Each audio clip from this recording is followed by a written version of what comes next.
Introduction to Freudian Psychoanalysis, Topographic and Structural Models. Now there's an intimidating title for you. So let me try to break it down a little bit. First, let's talk about the word psychoanalysis. Sounds like a scary word, but when you break it down into its component parts, it's really not. There's two words here, right? There's psyche, which you can translate most simply as the mind, and analysis, which is just the process of breaking things down into their component parts for the purpose of studying them, the way I'm breaking down the word psychoanalysis itself. So you might say that psychoanalysis is the analysis or study of the mind. Though of course it's a particular tradition in the study of the mind that needs to be differentiated from other forms of psychology, right?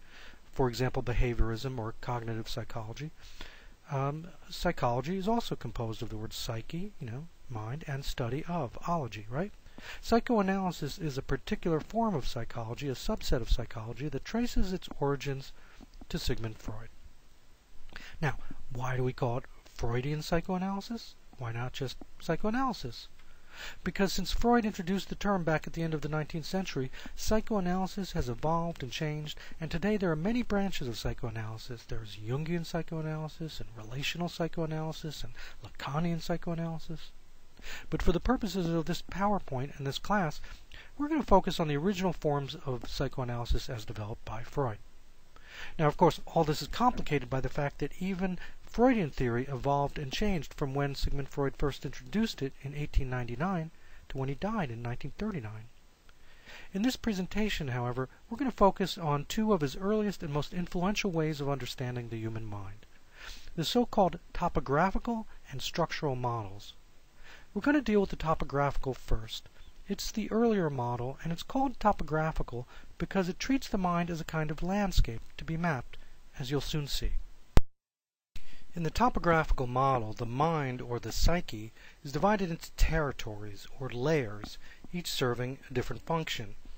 From top to bottom, we have the conscious mind, the preconscious mind, and the unconscious mind. And in the next few slides, we'll take a closer look at each. You might think of the conscious as the mind's eye.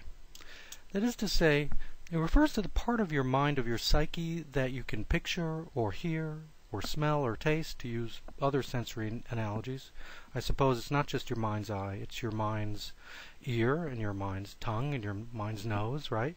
It's the contents of your mind of which you are aware. Your thoughts, for instance. The voice that you're hearing right now is in your consciousness, right?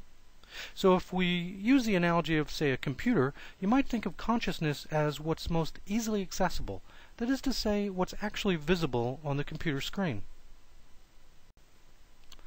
Most people are familiar with the term conscious, but the term preconscious is not as well known. Preconscious refers to the part of your mind that's just outside of awareness, but is easily accessible.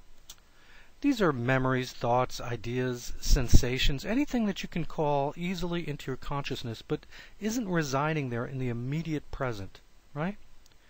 If we continue with the computer analogy, then you might think of the preconscious as computer memory, RAM memory, or maybe information stored on your hard drive.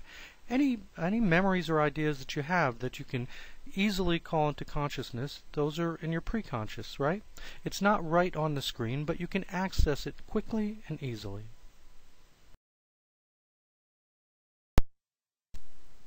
Freud's notion of the unconscious was arguably his greatest contribution, not only to psychoanalysis proper, but to psychology generally, and even to Western culture. The unconscious is the deepest layer of the mind and the least accessible to the individual. In fact, we're not even aware that we have an unconscious, or at least we weren't aware of it before Freud. You can't get access to the unconscious easily, but sometimes contents from our unconscious find their way into consciousness through dreams, through mistakes in our language, so-called Freudian slips. You know, you've seen this sort of thing on television. A man walks up to a woman that he's attracted to, right? And he says, oh, you're wearing a nice pair of boobs. I meant boots, right? The slip is indicating that he's really more interested in her body than what she's wearing, right? That's a Freudian slip, and according to Freud, that comes up from the unconscious. He didn't mean to say that, but his unconscious desires are seeping through into consciousness. Another way you can actually access the unconscious is through the process of psychoanalysis itself, that is, through psychotherapy, which is the exploration of the mind conducted by an individual alongside or along with a trained psychoanalyst. To get back to the computer analogy, you might think of the unconscious as a computer's biosystem, the information programmed into the motherboard. Most of us using computers have no idea that such a system even exists, or at least we don't think about it unless our computer breaks down. But it's the motherboard that ultimately enables a computer to function. Likewise, it's the unconscious that drives us as human beings, even though for the most part we're totally unaware of it. Here's an illustration that may help you visualize Freud's topographical concept of the psyche. The mind, according to Freud, is like an iceberg. If you look at an iceberg from above the water, no matter how large it may seem, the vast majority of its volume is actually beneath the surface and out of sight. You can think of the mind this way as well. The conscious level is what we see, what we're aware of, ideas, feelings, sensory perceptions of which we are conscious, right? But it's actually the smallest and in some ways the least significant portion of the mind. Right beneath the surface, still visible but not immediately apparent, lies the preconscious. Somewhat larger than the conscious, it contains memories and information that we can access if we want to, if we make an effort. But beneath the preconscious lies the deepest and most massive part of the iceberg that is the psyche. Here in the deep water inaccessible to our conscious perceptions lie the thoughts and feelings that are too disturbing to be tolerated by the conscious mind. Forbidden sexual desires, murderous fantasies, frightening and shameful memories, these are all sunk deep beneath the waters. But Freud says that though they are normally unknown to us, they actually comprise most of who we are. Early in his career, Freud supplemented the topographic model of the mind with what has come to be known as the structural model. It's a different way of dividing the mind, not by layers or geography, but by roles or operations. Freud came to see personality as something that's divided between three separate agents with competing interests, desires, and methods of operation. You've probably heard of these. They are the id, the ego, and the superego. Let's start with the id. Those of you who remember Forbidden Planet will recall the important part this concept played in that film. Id is actually a translation of a German word which simply means the it. It's the most deeply primitive and bestial component of our psyche. It's driven entirely by what Freud called the pleasure principle. That means it desires only what feels good, or it desires to avoid what feels bad. It has no other motivation than the seeking of pleasure and the avoidance of pain. It has no morality. It's uncivilized and selfish. It's also primitive in terms of its understanding. Like a child, it doesn't always know the best way to get what it wants. It's driven by instinct, not intelligence, so it's prone to aggression and sexual rapacity. But because it runs so counter to a mature moral system, to civilized behavior, the id is deeply hidden or repressed, so we hardly are even aware of its existence. We may even deny its existence. On the opposite end of the psychic spectrum is the superego. While the id is an inborn component of the psyche, part of our inheritance from the natural world, the superego is imposed from without. The superego is like the psychic police officer, telling us what is and is not right. It's obsessed with obeying and enforcing rules. It's an agent of the law. But if the superego doesn't arise naturally from within, where does it come from? Well, psychoanalysis tells us it has two sources. One, of course, is society. According to Freud, at least, it's society and not any internal instinct that tells us what's really right and wrong, what's good and permissible. If it weren't for society, right would just mean whatever feels good, and wrong would just mean whatever feels painful. But where do we really learn the rules of social behavior? Well, from our parents. They're the ones who define right and wrong for us, starting with what we can and can't eat, where, say, do, right down to when and where we can poop and pee. What the superego really is an internalized parent. It's the mommy and daddy who forever lives inside of us telling us, no, no, no. So, what is the ego? First, let's distinguish this term from the word we use in everyday language. What we're not talking about here what we mean when we say that person has a big ego. In psychoanalytic terms, it does not refer to one's feelings of self-worth. Actually, what it is in Freudian psychoanalysis is a kind of negotiator. The ego mediates between the powerful desires of the id and the legalistic obsessions of the superego. It's the part of us who says to the id, yes, you want the Cadillac, but since the superego won't let you steal it, let's work to earn enough money to buy it. It might even say to the id, look, we can't afford a Cadillac, maybe we just need to get, a Hyundai.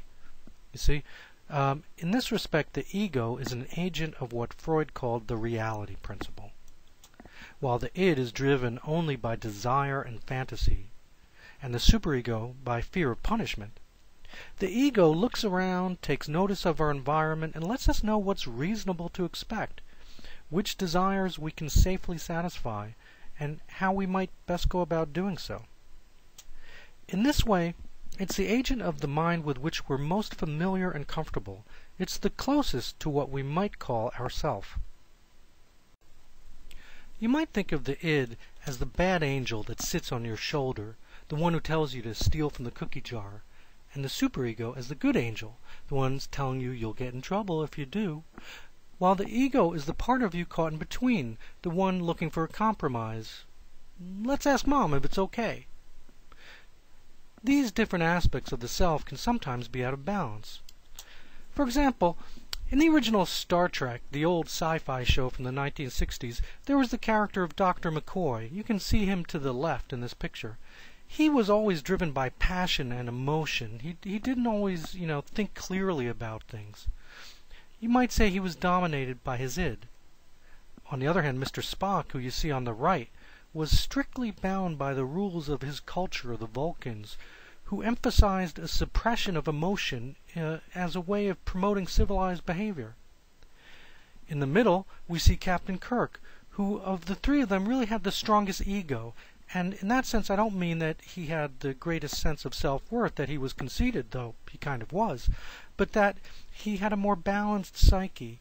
He's the one who often comes between Spock and McCoy and forces them to see what's really reasonable and right for the circumstance. In this last slide, we see the two models, topographical and structural, combined, once again using the iceberg analogy. Notice that the id is buried in the unconscious.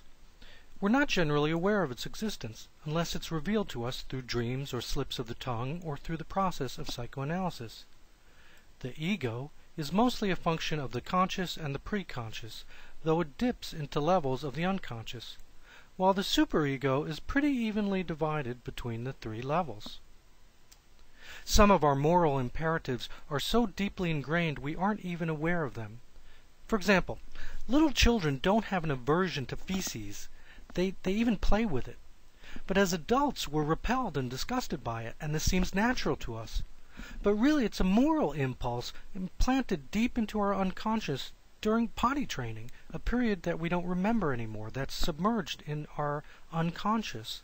So it's actually part of our superego, part of the unconscious, where we have that aversion. Other parts of the superego are fully conscious, which is why we can say of a mature or sane person, he knows the difference between right and wrong. Notice, too, how this diagram suggests that all psychic energy originates in the unconscious.